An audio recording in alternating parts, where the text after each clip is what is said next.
We reject the ideology of globalism, and we embrace the doctrine of patriotism. Not only will this tax plan pay for itself, but it will pay down debt. There are moral and legal obligation questions that I think we'll have to wrestle with as a society. When we as people go wobbly on the truth, we go wobbly on America. All you have to do is look at the numbers, look at what we've done. And this is only the beginning. From 100.9 FM WXIR, this is Evidence of Design, and I'm your host, Jason Taylor. Evidence of Design is a live talk show about the political economy.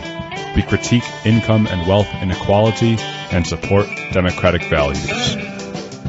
Thank you for listening, and welcome. Yes, coming to you live from 100.9 FM WXIR in Rochester. This is the 38th episode of Evidence of Design on Saturday, January 12th, 2019. I am your host, Jason Taylor, joined by my good friend and co-host, Matt Treadwell. Good morning, everyone. Try that one more time, Matt. Good morning, everyone. Congratulations, Matt. We are in the longest government shutdown in U.S. history. Congratulations. This is the 22nd day of the government shutdown. It's historic. Yeah, I guess so. I can't wait for tomorrow to be the even longer day of the government shutdown. So we're going to be spending the first half of our show today on Evidence of Design talking about the government shutdown. We talked about it a little bit last week, but a lot has changed since then, and a lot has not changed, meaning the government is still shut down. So we're going to go into... People are still not getting paid. People are still not getting paid. Actually, yesterday on Friday was the first payday for all of the federal, the nearly 1 million federal employees who are working without pay. And so they've received $0 pay stubs yesterday. It's like 800,000 people? Yep, nearly 1 million, 800,000. So that's capitalism's dream, where you get to work for, 80 hours and then get $0 on a paycheck. But that's kind of where we're at with this shutdown. We'll talk about where it came from, all the things that happened last week, including the primetime Oval Office address that President Trump made. And the also, Democratic response. Right, the Democratic response from Schumer and... The Democrat response. Yes, from Schumer and Pelosi. And then we'll talk about where we're going and what this how this shutdown might end and what it means in the future. That's the first half of our show. And in the second half of our show, we'll be talking about... we're switching gears hard. We're going to go to something a little bit more personal.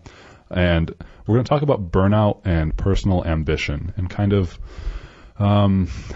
what it's like when, at least for me, when I'm at work and there's all these personal things I want to do in my life, like all these fulfilling things that I want to achieve, and I'm sitting at work, I'm like, yes, I'm going to do all these things. And then I get home and I'm so tired and kind of feeling defeated a little bit that I end up not doing any of those things that I think would actually make my life more fulfilling. So we're going to get pretty deep about that, but... WXIR Confessions. That's right. And you're welcome to confess with us here. You can participate in multiple ways throughout the show. We'd love to hear from you. You can call in 585-219-8889. Again, 585-219-8889. You can email us at evidenceofdesign101@gmail.com. You can also tweet us at evidencedesign0. All those ways you can participate in this live show here for you. If you're new to Evidence of Design, as I said in our introduction, we talk about income and wealth inequality primarily. We like to critique that and wonder why is there so much inequality, and why is it so harmful for democracy and democratic institutions. That's kind of what we mainly do on the show. Thanks for being here for our 38th go of it. So let us jump into things in a second and talk about the government shutdown after we take it away. I say it's coming, let me hear both sides, let me hear both sides, let me hear both. I say it's coming, throw it in the fire, throw it in the fire, throw it in, we're not scared, mongering, this is really happening, we're not scared, mongering.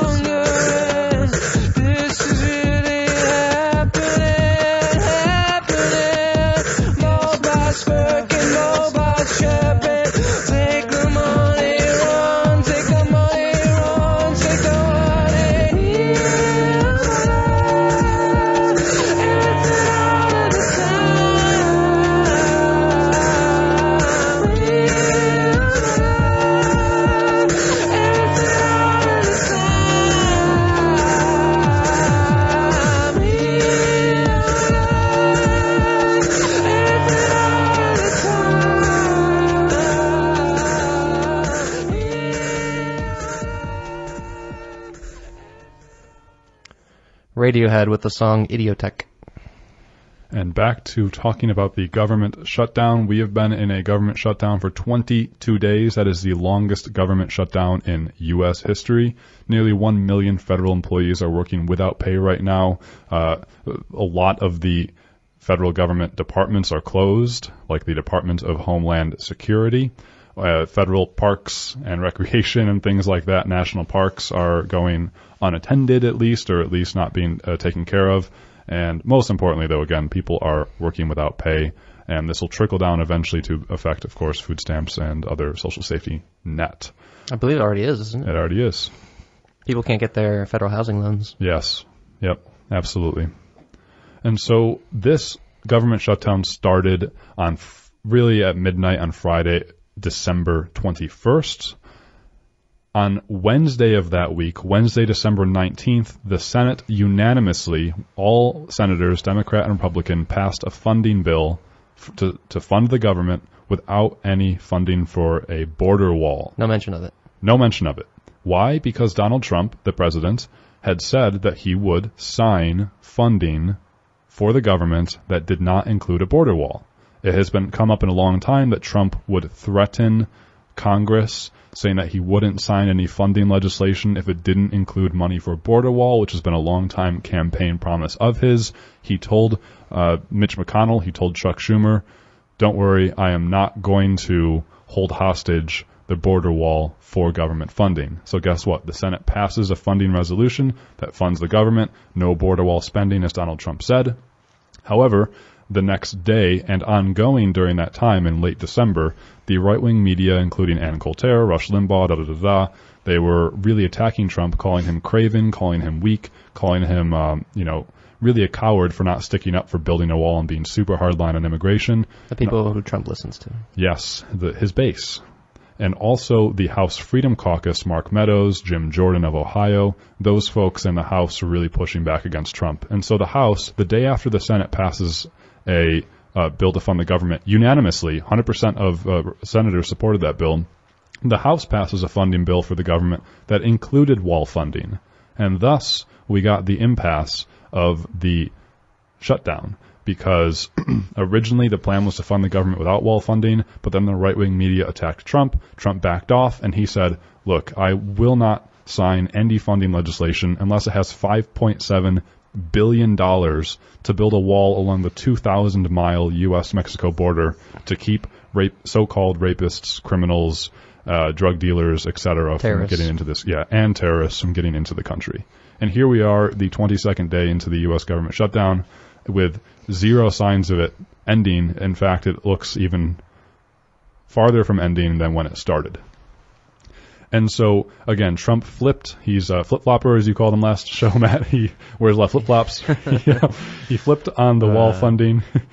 The right-wing media really attacked Trump, and that's what caused him to flip over, in my opinion, where he's beholden to his base. The 3 out of 10 Americans who will do anything, it seems like, who will support Trump no matter what he does.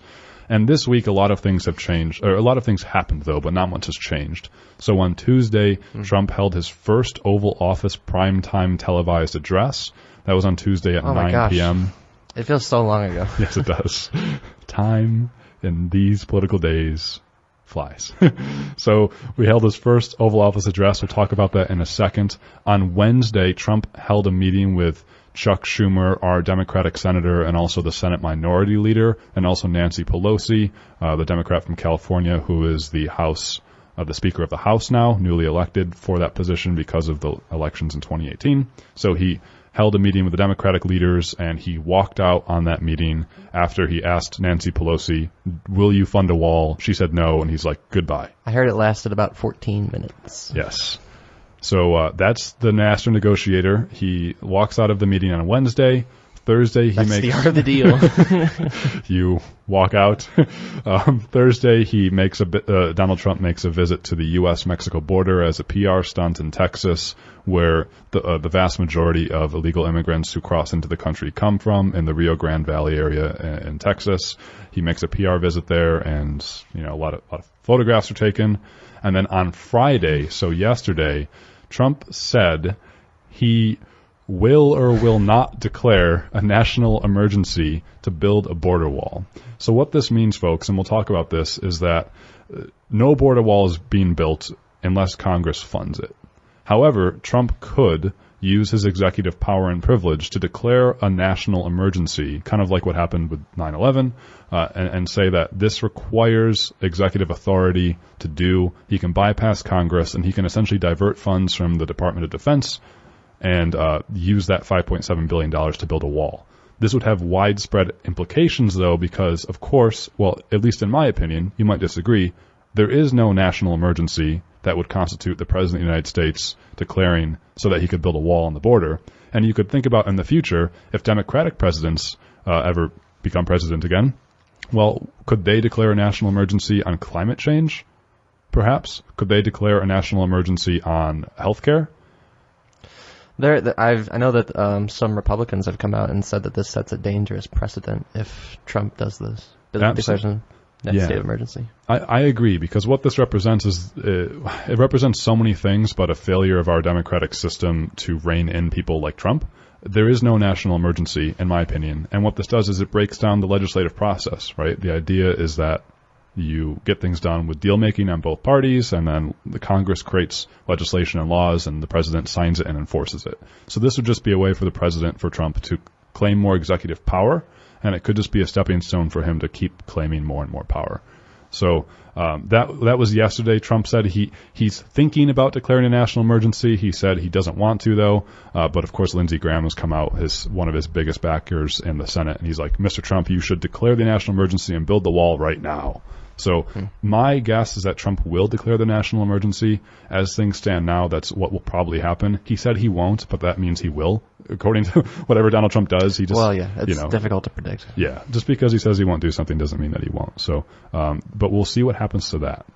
So, folks, if you're just tuning in, Matt and I here on Evidence of Design on 100.9 FM WXAR, we're talking about the government shutdown that is currently made history today, is the longest government shutdown in U.S. history. Matt, let's talk about that primetime Oval Office address that was on Tuesday. What was the message that Donald Trump was making to the American people? He held this Oval Office address, in theory, in an effort to make a case to the American people why we need a $5.7 billion physical wall on the U.S.-Mexico border. What was he trying to make his case for? I think you, earlier this week, cherry-picked the best line when Trump said, people don't build fences in neighborhoods because they dislike or hate the people outside. They build it because they love the people inside. Yes. That was so quaint. Yeah. Clearly, he did not write that. But anyways, no. And clearly, why would you write that? So yeah, he said walls are not immoral. You build them because you love the people on the inside, not because you hate the people on the outside. It was definitely a change of tone from his usual fire and brimstone rhetoric. He seemed much less, wrathful, for lack of a better term, and more like he was trying to cast himself in a sympathetic light or to appear on the side of morality or goodness. Right. Because Trump's backed into a corner on this, so he has put himself in a position where unequivocally he must have a border wall. It's been his long-term campaign promise. His political future kind of depends on it, as it seems, and he's made it it must happen, right? There's no other negotiating way out of this besides having that border wall. It's all he talked about on the campaign trail. Yes. And so the problem is that we consistently have around 36 to 38% of the American citizens who support Donald Trump. That really hasn't wavered no matter what Trump has done. Yeah. Ever since he's become president, his approval rating has been around 38%.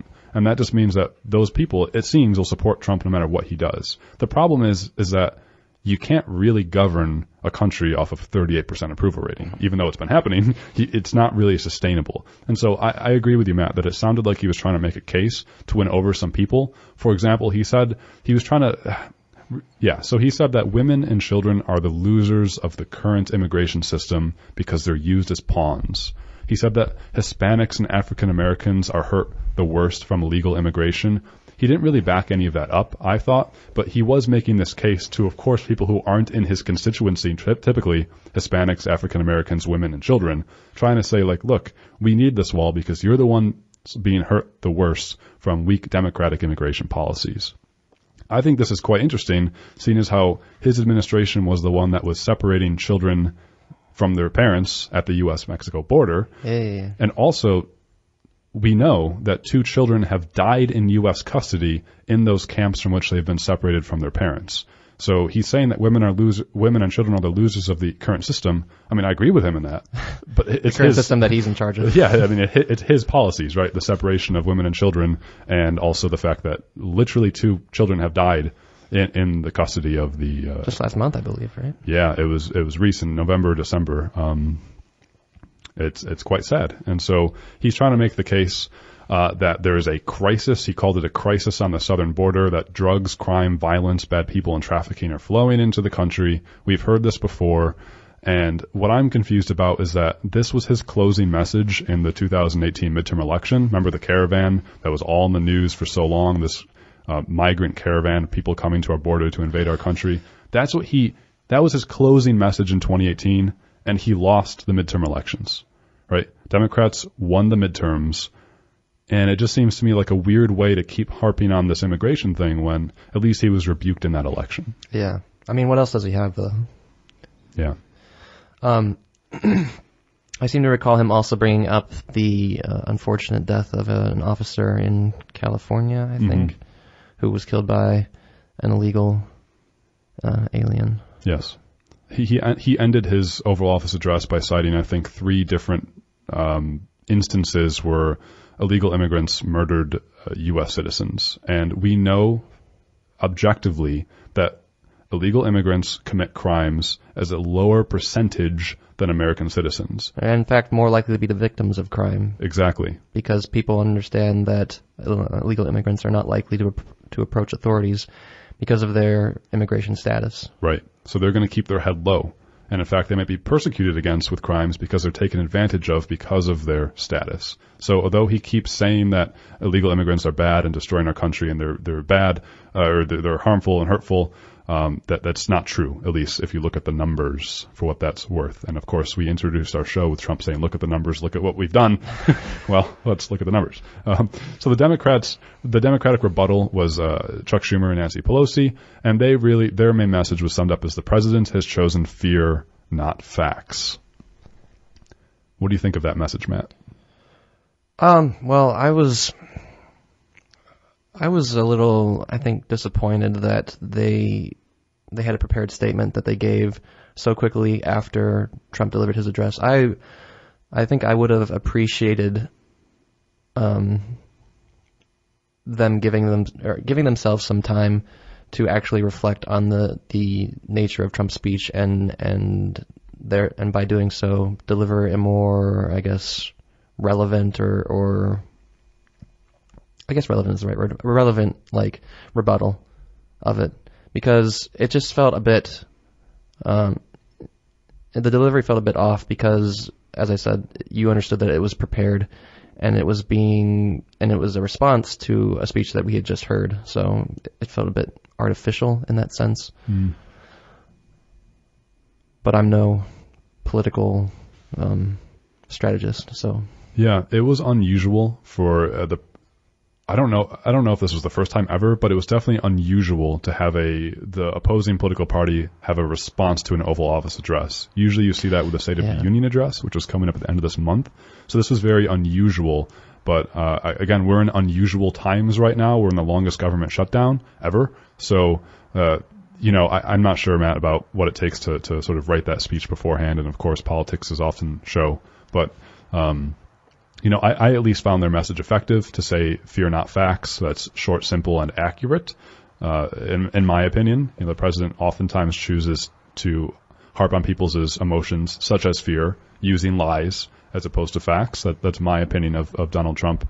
And I think that's the message that Democrats need to make, that there is no crisis on the U.S.-Mexico border. Sure, we can change our immigration policies for the better, and I agree that Democrats should do that. Democrats should take up immigration reform, but building a wall is a no-go, and it should be a no-go for the Democratic Party, I think, as they're currently doing. One of my fears with sloganeering of that kind is that I worry that when you come up with something like fear not facts, it becomes a bit removed from the reality of what Trump is doing. I feel like it's very important to just to plainly and thoughtfully put exactly what he does, because I think when you say it out loud and you just speak it for what it is, you often find yourself being struck by how terrible it is. Yeah. And even something like Fear Not Facts has this almost like abstractness to it, to what the reality of the situation is. Yeah. Well, can I go with that for a second? Yeah. So I hope I don't have to prove to people that Donald Trump doesn't care that much about the truth, that he's a liar. I think one of the things that struck me so much is that he has come out either this morning or last night, or at least in very recent days. I forgot where I saw this. It was either a tweet or an interview or something with Trump. And he's most recently saying now that when he said that Mexico will pay for the wall, which remember was his original campaign promise, that Mexico will pay for the wall, not U.S. taxpayers, as they are currently being held hostage to. Trump, when he originally said that Mexico will pay for the wall, he is now claiming that he meant that Mexico will pay for the wall through a renegotiated NAFTA. And so he was saying, oh yeah, all that times that I said Mexico will pay for the wall, I meant that through the renegotiated NAFTA, which we've done. Remember, Trump renegotiated the North American Free Trade Agreement to now the USMCA, the U.S., Mexico, Canada trade agreement, which is not currently law. It needs to be signed on by Congress and all the rest of it. But he renegotiated that, and now he's claiming that this whole time when he said that Mexico will pay for the wall, he really meant it was through a renegotiated international trade agreement, which is unequivocally false. You can go back and look at his speeches forever and ever and ever, Fox News, Breitbart, anywhere, tweets, and he has said repeatedly that Mexico will directly pay for the wall. They will write a check and sign it. Like, that is problematic, and I know me saying that might come off to listeners as a small and obscene and technical example, but he does that all the time. And so I just feel like it's hard for Schumer and Pelosi or other people to articulate Trump's egregiousness beyond what might be boring people with those examples. But that, in my opinion, makes him completely unfit to be president. Well, he will brazenly and boldly lie to you when you say, Mr. Trump, but you said this. And he's like, I didn't mean that. It's like, of course you meant it, you know? Just his reasoning behind the need for a border wall. I remember all the fact checks that came out, most illegal immigrants that cross the Mexico border, how they get into the country is not them like crossing illegally. What happens is they often come here on work visas legally, and then those visas expire. And so like a border wall's got nothing to do with that. I'm glad you brought that up, Matt. Let's talk about some facts. So, yes, Donald Trump has often said, and the right wing usually too, claims that, illegal immigration across the U.S.-Mexico border is a huge problem. Well, I did some research, and the Department of Homeland Security, which is in charge of looking at all this stuff and is currently run by Kirstjen Nielsen, who, is a Trump appointee. And it's currently shut down. Yes, and it's currently shut down because of this government shutdown.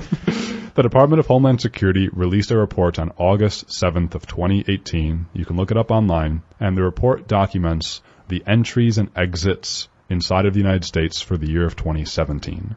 So this 2018 report that came out in August looks at all the people coming in and outside of the U.S. in 2017. Mm-hmm. Apparently, according to this report, there were 53 million non-immigrant admissions to the U.S. That means for whatever reason, business, tourism, whatever, there were 53 million people coming into the U.S., I believe with a visa, which is that temporary document that you get, you probably pay for and you get signed by your various countries' state departments to grant a temporary admittance to a country. So if you're going somewhere temporarily, you probably need a visa.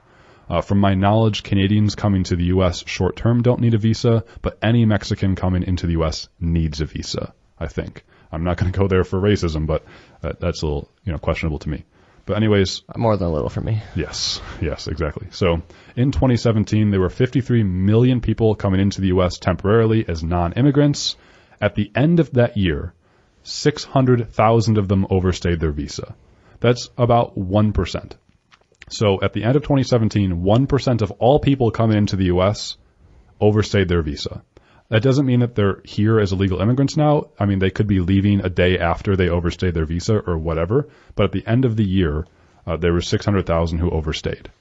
So that is how we get most of the people in the country who are illegal immigrants. Factually speaking, people overstay their visa, and some do stay and try to like hide and, or maybe claim asylum or apply for citizenship after a while. But that's how you get most people. How many apprehensions occurred at the U.S.-Mexico border last year in 2017? It was 300,000. So it was half of the number of the people who overstayed their visa. Now, those were only apprehensions, 300,000 apprehensions on the U.S.-Mexico border. That might mean, and does mean, that probably other people made it through who weren't apprehended, right? I don't know what that number is, but I don't think it's probably more, like an egregious amount more, if at all, than 600,000 who overstayed their visas. By the way, the peak of border apprehensions was in the year 2000, so 19 years ago, when it was 1,700,000 people were apprehended on the U.S.-Mexico border. Since the year 2000, it has basically continually dropped, where it is today around 300,000. So we're actually at for at least modern U.S. history, a nigh historic low of border apprehensions on the U.S.-Mexico border. Why? It's because border security has improved. We have drones, we have more personnel there, more funding. Border security has since improved. A lot of that happened under George Bush Jr., I believe. Yeah, it really, if you look at the numbers, it's not really Democrat, Republican. Like you might think off the top of your head, oh, when a Republican is president, there's less border apprehensions because they're stronger. It doesn't work that way. And for a number of reasons, like it's complex. And it's a fallacy to think that Democrats are weak on borders, so more people come over when there's a Democrat president. Just look at the numbers. I mean, you can look up the U.S. Border Patrol apprehensions. It doesn't follow that, there's so many different reasons why someone would try to enter the U.S. Oftentimes because of domestic violence, like domestic strife, like that's going on in El Salvador with drug wars. There's also, it could be war, like in Iraq and Afghanistan. Politically motivated killings in Mexico right now. Yes, or complete economic collapse, like in Venezuela. So, at least in my opinion, the way to solve immigration issues is to invest in other countries so that their countries are stronger and better. But rather than build a wall. Can we talk just for a brief moment about Trump's claim that terrorists are coming in from Mexico? Because I think I brought this up last week, and I said something like 99% of people coming from Mexico aren't terrorists, and I think I was wrong. I think the number's actually 100%. I remember, I think it was Wednesday after Trump's spot on primetime TV, that a fact check came out that said that Trump's own State Department had found no instance of any immigrant, illegal or otherwise, coming over from Mexico and committing an act of terrorism. In fact, extremists are much more common in Canada. We're much more in danger of having extremists from Canada coming over and committing acts of terrorism than we are people from Mexico. Yeah, I've never looked at any numbers for that, but I would agree with the fact that there aren't terrorists coming over from Mexico, right? I mean, that's quite silly. And I know there's so much to talk about this, folks, on 100.9 FM WXIR. Oh my God, that transition. Rochester. Not yet. So I want to continue just a little bit more about this talk. I didn't want to spend more than half the show on this, but there's one so last, much to talk about. Yeah, there's so much. There's one last few points I want to talk about here, evidence of design. You can contribute to the conversation. We've been talking about the government shutdown and Trump's demand for a $5.7 billion border wall. We're currently in the longest government shutdown in U.S. history at 22 days. You can let us know what you think about all this or otherwise at 585-219-8889. 585-219-8889. Matt, there was a really fascinating New York Times article that came out on January 5th of this year. It was called How the Border Wall is Boxing Trump In. Apparently, where the border wall came from, it came from Trump aides Sam Nunberg and Roger Stone, whom, by the way, are both currently under investigation by Robert Mueller, the special counsel. But apparently in 2014, Nunberg and Stone, Trump aides, came up with the build the wall concept for Trump so he could remember it, because it was quite simple, and also so he could remember to be hard line on immigration. It's obviously very catchy because it's short and powerful, build the wall. But it's also, it goes along with Trump's fabricated image of himself as a builder, as a constructionist, and as a deal maker. But of course, we covered last year well, we didn't cover it. The New York Times covered it, but we talked about the New York Times report that Trump has long claimed that he had a small loan of $1 million from his father, whereas the New York Times, of course, showed that more than $60 million actually came from his father. And so, it goes with Trump's myth that he's a builder. And so really in 2014, the whole build the wall thing came from, and that's where it stuck. Trump has originally called for a concrete and steel rebar barrier, and then it changed to steel slats with pointy tops on Spears. it. Yes, actually just spears in the ground. And he's called for Mexico to pay for it, and now he says that, well, they're not going to pay for it, but it will come out of like our renegotiated trade deals. The military will build it. So long story short, man, is we are currently in a government shutdown because the president will not back away from a non-solution to a non-problem, which is building a $5.7 billion wall on the U.S.-Mexico border that's 2,000 miles long. I hope that Democrats stick to their message saying we will not build a wall because that is non-negotiable to me. Do not build a wall on the U.S.-Mexico border. What they should do, as the House has done under Nancy Pelosi, is the House has passed bills to reopen the government. They've done it. Mitch McConnell won't sign them, even though they're essentially the same bills. He won't hold a vote on them. He won't hold it. Yeah, sorry. Yeah, you're right. He won't hold a vote on them. So right now, the government is a complete impasse because Republicans don't want to be caught between Trump and their supporters. Real quick, do you know, does the Senate need a 60 or just a majority? 60. 60 to pass a budget bill. 60, yeah. And I believe there's 52 or 53 Republicans. So they need at least 7 Democrats. And those 7 Democrats should never sign anything that approves a border wall. That's non-negotiable. We can have conversations in our country, and we should, about how to strengthen our immigration system. And I believe that things could be strengthened. There's a lot of things to talk about with immigration, such as E-Verify, the asylum system, our family policy system, DACA, Dreamers. But building a wall makes no sense, and we should not give in to the president for that. But we should have conversations about immigration. I think Democrats should. Democrats, I don't think it's fair to them to have this position where it's like, let's have zero borders and have anyone come into a country. I don't think we're there yet. But I don't think it's fair to say that, Democrats aren't being reasonable here to accommodate Trump. We should not build we should not build a wall on the U.S.-Mexico border, period. So maybe 7 days from now when we're back here, we'll talk about the 29th day of the government shutdown, but we'll see where we go from there and whether or not Trump will declare the national emergency. Yeah, I look forward to it. Yes.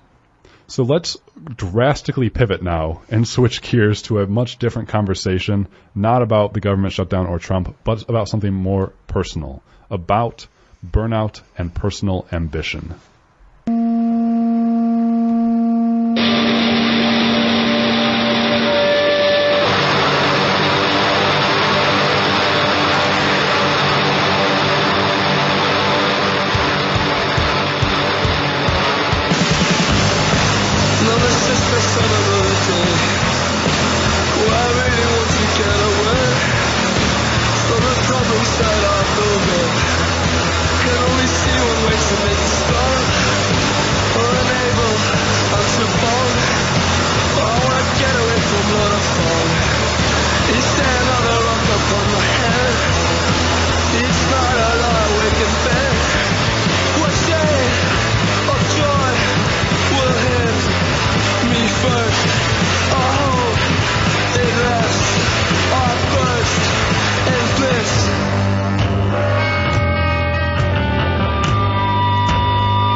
That was Ice Age with the song Ecstasy. Matt, let's talk about what we talked about in the introduction of our show, which was talking about burnout and personal ambition. I know that I gave the example of where oftentimes when I'm at work throughout the day, I will think about all these things I need to or should do with my life. Yeah. Ways to actually make my life have more meaning and to really help me kind of achieve the things I want to achieve, have a more fulfilling life. And then when I get home or whatever, I'm just much more tired and exhausted, and then I feel like I don't have the time or energy to do anything of those things, and I just need to lose my mind in well, I'm not on social media, and I don't really watch TV. So whether it's a video game or something else where I just need to like not be present. But of course that doesn't help actually make my life any more fulfilling. Yeah, when I decided to work on how I wanted this segment to proceed about 6 hours ago, I came up with I guess a cycle that you pretty much elucidated just now, which was we all have, I believe, most of us have, leisure activities that maybe we would agree feel like a waste of time, whether that's like playing video games like you and I do, Jason, or browsing the internet, or binging shows on Netflix or some other streaming service. We have these activities that we perform when we want to not really try too hard and just relax. Some of us, you and myself included, because we've talked about this before, feel like or would like our time to be geared towards something more constructive than that. So whether that's writing an episode for our radio show, or reading a book for our thesis that we are supposed to be writing, or oh yeah, or even just exercising, doing something good for ourselves. Most of us work jobs that take up a lot of our time, and while we're at work, we often spend our time when we're able to thinking about what we want to do when we get home. We'll say, I have all these ideas I want to get done. I want to go home and I do this. I go home and I want to work on this song that I've been writing, or I want to work on this short story that I've been thinking about for a while now. And there's plenty of enthusiasm for that at the start of the day, when we're full of energy. When we get home, we don't have any energy. And so we seek oblivion in low-effort leisure, as it were. We end up feeling bad about wasting our time, and then we go to bed disappointed, and then we do it all again the day after. And that is our week, typically. There was a quote in an article that I found, the article has interesting parallels to our own conversation. I think our topic today is a bit different, but I did like this one quick quote from an article that was published last week, I believe, on BuzzFeed, called How Millennials Became the Burnout Generation. It's by Anne Helen Peterson. You can look it up if you're interested in reading the whole thing. But she said, "Why can't I get this mundane stuff done? Because I'm burned out. Why am I burned out? Because I've internalized the idea that I should be working all the time." And so, personally, Jason, and I'm curious to hear your own thoughts on this, I don't feel that things like video games or Netflix or browsing the internet, whatever it is for you, listeners, should necessarily be totally eliminated from one's lifestyle or leisure diet, as it were. I don't think that we should strive to be productive all the time. I don't believe in burning the candle at two ends. But finding the right balance is difficult. Because I know, for one thing, I am constantly thinking about, if I'm not doing something, I'm not contributing towards my future, essentially. Time spent playing a video game, time spent watching a TV show, is time I could be spending writing a song, looking for a better paying job, looking for a more fulfilling job, looking for employment that I would find more satisfying. It's time I could spend, building my resume, building my portfolio.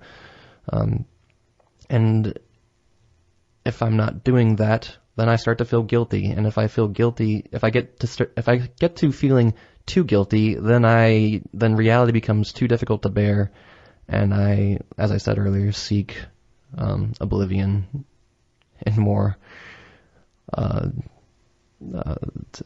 low effort leisure, like YouTube or video games, like that.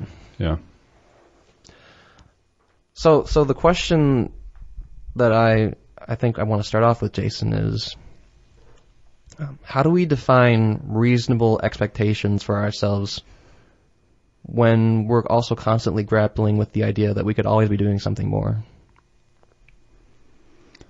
Yeah, I got the answer for you, Matt, so strap in. This segment was also alternatively titled "Why I Feel Like Driving into a Tree Most Days." No, not nonsense. No, so I know at least personally that when I'm a millennial and in my mid-20s. When I graduated from college, which is a great privilege that I had to be able to go to college and have a successful college career, I would call, I definitely felt like I had the ability to shape my own future, yes, or to craft my own path, to channel my interests into to have impact on the world, right? But then quickly, and this is nothing against, I don't think it's anything personal against wherever I'm currently employed, which listeners don't need to know, but the job that I have. I think that very quickly you end up realizing that that's much harder to do.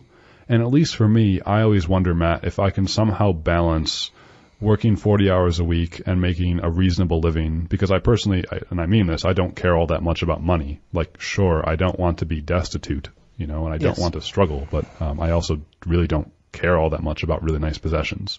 So for me, I always wonder, can I ever get to a point where I can feel like my 40-hour-a-week employment is my passion? Because otherwise, then what happens is my life ends up very quickly feeling like I just have to get through my 40 hours a week of work so that I can end up doing what I want to do with my life in the evening. And I never end up being able to do that because I'm so tired or stressed out or frustrated in the evening, so I end up doing nothing, towards my actual interests or passions. Which, by the way, this radio show is one of them, and I'm very grateful to do this and be here. So this is an example of something that really floats my boat to make my life, that much more meaningful. So I'm not answering your question at all, but what I am saying is that, at least for me, I guess, it's trying to get back to how can I make the 40 hours of week of employment as meaningful as possible for me personally. I wonder if our expectations have just been set too high sometimes. There's this idea that you should be happy working, that one of life's main objectives in America, I think a key aspect of the American dream is labor that you love. Yeah. And I think the reality is that most people don't get there. That's a wonderful, dude, I think about this all the time with, again, I haven't been alive for the time period I'm about to talk about, but I think about my grandparents or even my parents' generation. So I'm in my mid-20s, so I'm talking about people who are currently in their 50s, 60s, 70s. I always hear from them, at least for the types of communities that I grew up in, where it's like, you would graduate from college or even high school and you'd get a job and you would work there for the rest of your life, and then you would have a pension and all the rest of it. I always wonder about people who worked for Kodak for their whole career or something. Yeah. Did people find meaning through working at Kodak for 40 hours a week or whatever? Self-fulfillment. Right. Was that self-fulfillment, or was that just what you did? So did something change for our generation where it was to me, that's completely unreasonable, or at least I don't want my life to be that. I don't want to just work somewhere just because I know it will give me a pension for my whole life. I want to work somewhere that gives me meaning, that makes me happy. But I don't know if that, was that a value in past generations? I don't know. And so I think your question's a good one. Do we just expect too much? Going back to college, and this kind of relates into, back to ambition. I was a good student. But I wasn't, if that makes sense. I got good grades in college, but I didn't really study and I didn't really try too hard. And often I've thought about how I could have gone so much further and gotten so much more out of my experience had I pushed myself.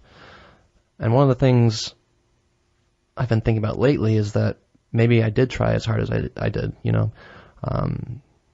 For example, I've always thought it would be awesome to learn another language, and that the only thing holding me back is me. But maybe that's precisely it. Does that make sense? As if ability is tied up into your own willingness to do something. Your actual ability is determined by that effort that you're willing to put in. and maybe that your control over that effort is less, that you have less control over your own effort than you might think you do.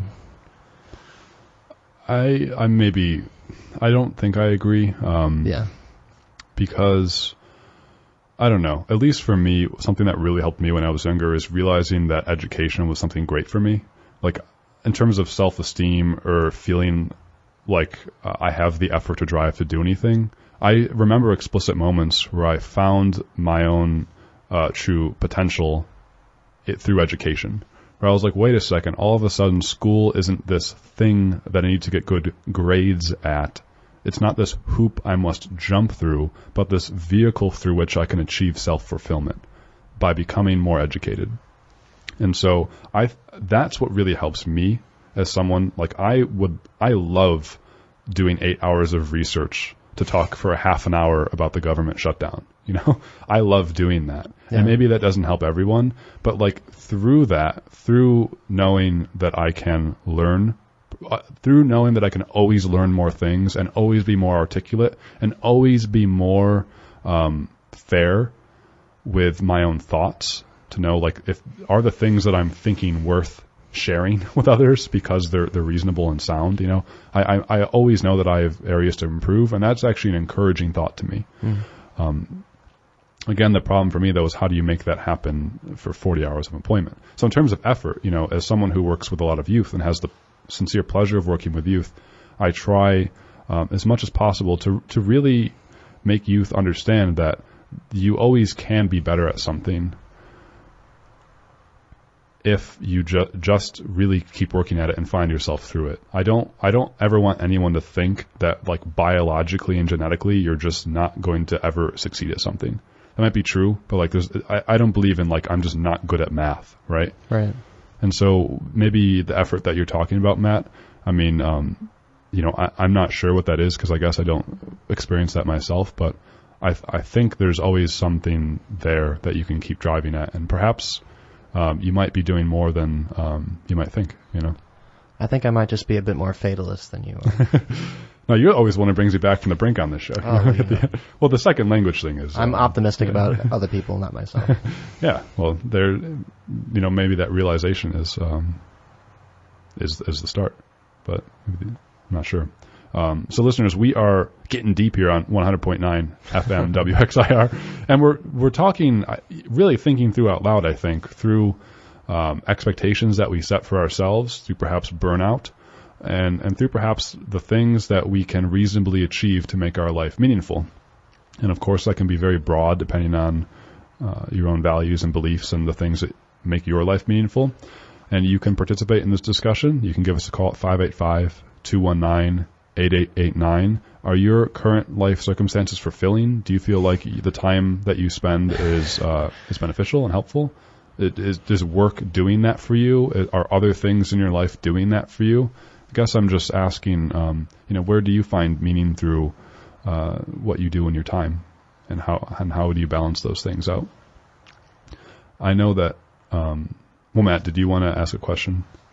No, I'll wait for you, Jason. Okay. I know that, you know, we were talking about, and I brought up the whole job thing, where nowadays, again, because our show is focused on income and wealth inequality, I think for our generation, at least, it was promoted that college is really the gateway out. Like, you go to college and you'll get a good job, and, you know, you can kind of make your life whatever you want it to be. And I think that's not as true as folks made it out to be. You know, I think that... Not anymore. Not anymore, or at least perhaps, yeah. And I didn't mean to throw anyone under the bus for Kodak. Like, me speaking, like, no, but really, like, sincerely, like, I'm not saying that if you worked at Kodak, you can't find happiness. Not at all. It's just for me that I can't picture myself having that. But I know a lot of people who worked at Kodak who didn't seem like it was their life's calling, is what I mean to say. So, like, if you're doing something 40 hours a week for your entire career that's not your life's calling, like, how do you do that? You know, what's going on, and how are you able to sort of find fulfillment? So that's what I was wondering at, not like throwing Kodak under the bus or whatever. Kodak sucks. Yeah, right. So not doing that, of course. So what I'm I guess what I'm wondering is, like, going forward, as our economy starts to change, as our economy starts to become more automated, as our economy becomes perhaps more precarious, with people working more and more as what's the word, self-contractors, the gig economy, right? Where this is something that Peterson actually talks about in her article. That BuzzFeed article again? Yes. Yeah. What does she say about this as the economy changes? Well, she says her article focuses on millennials, so people of our generation. And she said that just one of the challenges that younger people face is that changing job market where, there's not as many full-time employed jobs anymore that offer benefits and 401k plans and the rest of it. And a lot of people our age are often working multiple jobs, contract jobs that don't offer any benefits, like graphic design work, for example. And it's just one more thing that we have to keep track of on our list that we keep in our heads, our mental list of things that we need to get done. Whether that's, taking care of relatives like aging parents or children, or housework that needs to get done, paying bills, doctor's appointments, maintaining some kind of social media presence, or just like a social life in general. We constantly are bombarded with all these expectations that increasingly become more and more difficult to fulfill. Yeah, I guess anecdotally I would agree with that. I, of course, don't have evidence over time. I think our situation is a bit different. I don't feel like you and I are in a position in our lives where we're both still relatively young. Yeah. And trying to figure things out. And we don't have as many responsibilities as many other people. We both work, but we both still live at home. And I would say that we both have a fairly strong support system that we can rely on in case things get too bad. And so money isn't really something that we worry about. This is not to say that we don't worry about the future, about our place in the world, about where we'll be in 10 years. That's the stuff that weighs heavily on my mind, at least. Yeah. Well, I think that's a fair statement. And I just wonder, as our society and economy starts to change, if it's true that there are more burdens placed upon people. Anecdotally, it of course feels like it, but I can only speak from my experience existing as a human, and perhaps everyone in their mid-20s and every generation has felt the same thing. I don't know. But at least for right now, it definitely feels like there are a lot of expectations, and I think the main thing is it's harder to see into the future, whereas perhaps in the 50s, the 60s, or 70s, whatever, like you could have that reliable job. You have a job, and that was your job. And that was your job, again, being very broad here and just sort of making sweeping statements. Yes. But I think our current political climate is definitely contributing to this uncertainty as well, where I think we've talked about this on the show before, Matt, where it's like, what are the core values of what it means to be an American? I think that those are under a serious question now. So I think that we're all just sort of struggling through, well, I guess speaking for myself, I'm struggling through wondering, thinking about the uncertainty of the future, thinking about the difficulties of the present, and finding meaning through the time that you have, and then wondering about like these higher values that we're sort of sharing as a society. It's like there's a lot of sort of stuff that's like, whoa, what am I doing? What is guiding me? Is it keeping on a career stepping stone to get me to a higher paying job so that I can do whatever it is I want with that money? Or what are the values that I'm working towards, And at least for me, for example, let's take that Kodak example again. If you're working at Kodak for your entire career, 40 hours a week, and it's not like your life's calling, but maybe the values at the time were just family, and that's just what you do. And I'm not saying that's good, right? Back at the time when like women were relegated to housework and everything like that. I'm not saying that stuff is good, but I'm saying like maybe it made sense for people to not have the fulfillment of a job when it was just like, this is what you do because you provide for your family. I don't know. But now it's like, at least my feeling is like when you work, the point of working is to get money, so that you can just like have money. That's kind of what it more feels like for me. And at least when I was growing up, there weren't a lot of people having conversations with me about like, what is it that you want to do with your life to find fulfillment? It was more of like, are you preparing yourself through education to be competitive in the job market? And that is not helpful for a youth. I hear that all the time in the field of education, where you're crafting students and youth into competitive bundles of social capital, like making them wield weapons through which they can pierce through the job market. I don't know if that's all that sustainable. Well, the result of that is that students have to keep doing more. More and more, become more and more competitive, and it becomes an increasingly untenable situation, I think, or unwinnable. Yeah, you're asking too much without any worthwhile return. And so, these are perhaps all broad sweeping statements, and I'm not sure what you're thinking about them, listeners. But we're a political talk show. We deal in sweeping statements. We deal in just objective. Not at all. The politics is always the art of the subjective, which meets the objective, and how that comes out. But I definitely we'll find that in a book someday. Yeah, I definitely think that's a good thing about politics, though, is that balance, right? So yeah, I don't know. Looking towards the future, though, I'm not sure we answered any of our questions in terms of the burnout. But. Well, I think we're both still looking for answers. Yeah. That burnout thing definitely is real, though. And I see this all the time when people talking about self-care, and it's become such a big buzzword, I think. Like self-care, sharpen the saw. And people kind of say it flippantly, as if they know that it's not actually something that you do. Like, oh, how's your self-care going? Ha, ha, ha. As if you have time for self-care, My problem with that is that self-care is also is always talked in this way of, like, relieving yourself from a system that is that our entire lifestyle is based upon. It's just another form of escapism in some respect. Right. And so I think really that actual self-care would be dismantling that system. Yeah. So why does self-care have to be other from your work or whatever it is that you normally do? Yeah. Of course, that's I don't know. That's optimistic. Well, I think it does go to back to capitalism and the labor and wage system. I think it does go there, and that's fine, and that's okay for it to go there, to question like the meaning of work and why we work 40 hours a week and the returns on work and the types of jobs that there are. I think it's okay to go there, and it's okay to wonder about that. And it's unfortunate that it's often taboo to question like, why is it that you need to work? Yeah. And I'm not saying so I can be lazy and play video games all day. In fact, that's one of the last things I want to do if I had more time. Is be lazy. There are so many other things I'd like to do, Like this radio show. Yeah, like spend more time on this radio show to deliver better discussions for you folks. That's exactly what I'd love to do. But that's interesting stuff.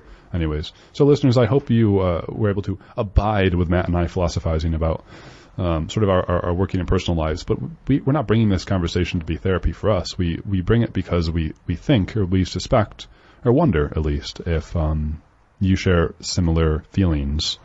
And a big part of what I hope this program does also is bring the human value to the things that we talk about. And humans are always at the center of these conversations. So we started out the show in a very different lens, talking about the Trump shutdown, the government shutdown that's been going on for 22 days, the longest government shutdown in U.S. history. We'll see where we are next week if we're still talking about the government shutdown, or if people will start digging holes in the ground to build a wall, or if Trump will declare a national emergency. We will see what happens, but good luck to anyone out there who is being affected by the shutdown, and let's stick together and get our ways through this, all right?